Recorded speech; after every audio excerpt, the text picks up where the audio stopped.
Black and messy. Jacksonville rapper Foolio is moving into the penalty phase. A jury found Isaiah Chance, Sean Gaithright, Rashad Murphy, and Davion Murphy guilty of first-degree murder on Friday. Mr. Gaithright, you have led, you would agree with me, an extremely privileged life, haven't you? Yes, sir. Now let's talk about it, cause y'all so black and messy. Black and messy. Y'all so black and messy. Black and messy. All been found guilty of first-degree premeditated murder, conspiracy to commit first-degree murder, and 3 counts of attempted murder. The jury finds as follows as to count 1, victim Charles Jones. The defendant is guilty of first-degree murder as charged. During the So I was very blessed. And not many children get to fly in planes with their stepfather, correct? No, sir. And fly around in Asia and get to see islands off the coast of Okinawa, correct? Black and messy. I'd like to welcome everyone to the Black and Messy podcast, where we talk about a whole bunch of messy things that black people do, because y'all know we messy. Now, this situation right here, man, this new generation is a generation ruined, and that's why I call it a generation ruined. Even in the Bible, it speak of spare the rod, spoil a child, or something like that. And the thing about how detrimental it is to spoil a kid to where they never get whoopings, they never have no chores, they don't got no curfew, you don't teach them to be respectful, uh, like all these things that we grew up in our generation learning, got our butt whooped. We really were scared of our parents. We really went outside and we were scared to do things because we know when we come home, we're going to get our butt too up. So we'll still do things because all kids mess up. But it was a limit and a level to the things we done when my generation grew up because we had fear embedded in us from getting disciplined by your teachers. We was getting paddled. We had truant officers, everything. The worstest thing that could have ever happened to the young black generation was taking away discipline out their homes. My generation had the gang banging. We had all that. But one thing this generation don't get that we had is that we had common sense and we had fear of doing crime because we know you could go to jail. We knew the consequences of doing things because we know mom or dad or big brother go put their hands on you. So we video of this boy in this Julio Foolio murder trial. It's so sad that all of them done got found guilty. And the only thing on the table for them is life and a death penalty, man. This boy only 20 years old. But as you start to hear how good this boy had it in life and how good this boy was brought up, traveling the world and all type of stuff, you start to feel less sympathy of saying, hey, this boy been well taken care of with a silver spoon. And now you on TV committing this heinous, stupid murder for no reason. There's no money involved. It's no real drug war, street war. It's just so y'all can say, hey, we got the heck for killing Fulio. Look at this video of how good this boy was taken care of, man. And now his parents and grandparents all there at court and gotta watch this boy about to receive life no parole or the death penalty at 20 years old. Look at this. So I was very blessed. And not many children get to fly in planes with their stepfather, correct? No, sir. And fly around in Asia and get to see islands off the coast of Okinawa, correct? No, sir. I was And go on very camp. blessed.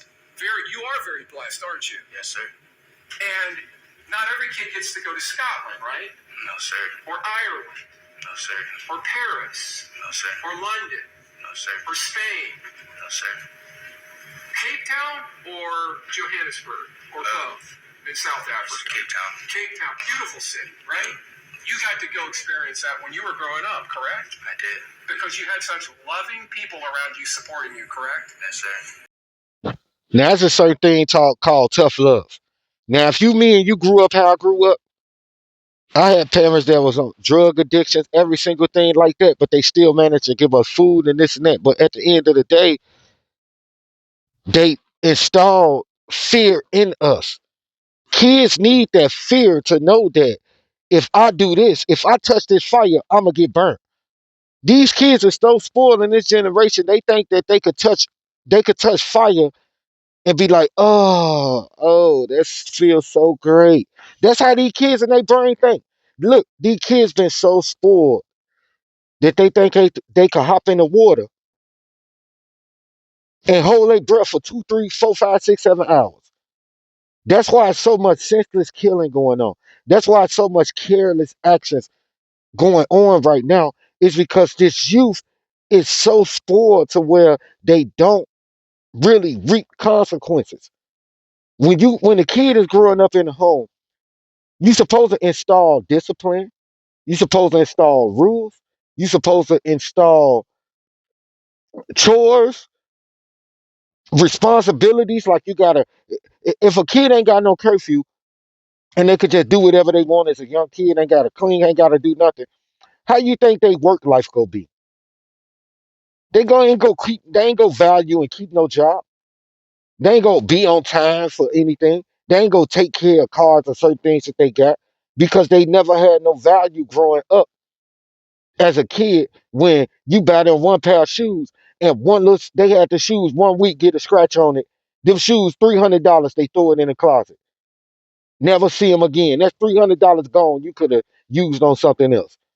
And you right back at the store the next month buying them another pair of shoes. That's what my kid want. I'm the best parent in the world. I get them everything they want. No, that's what Richie Rich parents done. But you know the thing about Richie Rich? Richie Rich had everything he wanted, but that hands-on love from his parents. You see what I'm saying? You saw Richie Rich? He had everything he wanted, but he didn't have that hands-on love from his parents. You saw that movie with Richard Pryor where they paid Richard Pryor to take care of the rich boy because the parents ain't had time to do it. And the boy loved Richard Pryor. It wasn't even about the money. It just was about the time they spent. You growing up, you remember having things. Them good memories was the time you had good memories with your mom or your dad. It wasn't about nothing they bought you. See, a lot of parents don't understand. Now today, mamas and dads had it easy because the dad just could be a deadbeat and live off housing with his woman and everything. So a lot of dads had it easy, and a lot of mamas had it easy because the mamas know that social media run the world right now. So these mamas done had it easy by ducking on being the real mama like our mamas was, and just giving their kids here you go. Now leave me alone. I get them that and just don't just keep it moving. I ain't gotta discipline them. I ain't gotta make them do nothing to do nothing. And a lot of them kids grow up being in and out of prison. A lot of them kids grow up being extremely disrespectful. A lot of them grow up being rapists, all type of things because everything starts at home. And if you don't want your kids to grow up being like these little kids, look at all these rappers and everybody that been in prison very young. We never saw a generation that been to prison this much for extremely high crimes. We had generations that been to prison. All of us been to prison. I've been to prison. R33732. At 17, I got 9 years. But you know one thing? I learned from every single thing I done. And now look at me now. I got it right. Once I got out of prison, I changed my whole life. Moved away from Chicago, everything. I changed everything about myself. Because that's something I never wanted to go through again. And as I hit bumps down the road, I stopped doing them certain things. See, when a kid is spoiled and it don't get no repercussions from the things it do, every single bump that kid hit, he's going to continue to do it and do it and do it because he always got somebody right there. Oh, you okay? You ain't do nothing wrong. It's not your fault. It's okay. Mama got it. Daddy got it. You ain't do nothing wrong. You ain't got to do that. Everything they drop, oh, I'll pick it up. Everything they mess up, oh, I'll clean it up. Everything go on with them, no accountability. Our parents made us have accountability for what we done. We got discipline, we got on punishments, we got stuff taken away from us. It wasn't, hey, street lights come on, you better be at that house. You can't leave out the yard. We had rules. We had boundaries. And we were some bad little hard knuckleheaded kids. But we still had that fear in our heart of our parents. And we still had rules and boundaries of what to do and how far to take it because we know where this will lead us to. Like house party. When he came home after that house party, what happened? He got his butt whooped, you know? So we had limits on what we would do and what not we'll do. And it'd be like, nah, we ain't riding doing nothing. What we finna follow him out of state for? Man, my mama kill me. Man, no, I ain't finna do that. You know what I'm saying? Or you ain't gonna do stuff that stupid. These kids is getting bonded out of every single thing they do, so it ain't no level of what they doing. And that's why this killing is at an all-time high compared to a lot of some kids going to jail for drugs, some kids going to jail for fighting or this and that. Majority of our young youth is going to jail for killings because a spoiled kid want to try to prove itself so bad to the society. When I grew up in Chicago, the worstest kids was the spoiled kids.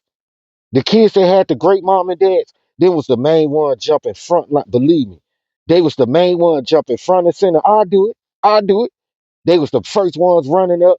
The main ones. Let me hold that gun. Let me do this. And that. They was the main ones trying to prove themselves. And these kids had great moms and dads at home. When you had kids like me that didn't have that, and I'm thinking twice, like, oh no, hell no, I ain't doing that. Y'all stupid as hell. No, he wanna hold it. Hey, give him that. Shit, fuck that. You know what I'm saying? We was thinking twice because we were used to getting the fuck beat out of us. Forgive me. But these kids wasn't raised like that. These kids was raised to whatever they do, they not wrong. And that's why this generation is a ruined generation. This generation is ruined because they've been spoiled. Hopefully, the next generation we could catch them by starting back disciplining them, giving them chores, giving them rules, giving them boundaries. Because this generation is completely ruined. They all want to be gang. They all spoiled as hell, got everything they want, and they want to be hood, street, rappers, gangsters, killers. Don't nobody want to be no fireman, football players. They don't want to do none of that no more. They just want to be gang, gang. So, yeah, sorry. From spoiling these kids, giving them phones, games, all this other stuff, and just not disciplining them, no rules, no chores, no nothing. We spoiled the batch, brothers and sisters. We ruined the whole batch of kids. So this batch of kids, you can't tell them nothing. Only jail or death for them, and I'm sorry, but it's the truth. Hopefully we could save the batch up under that.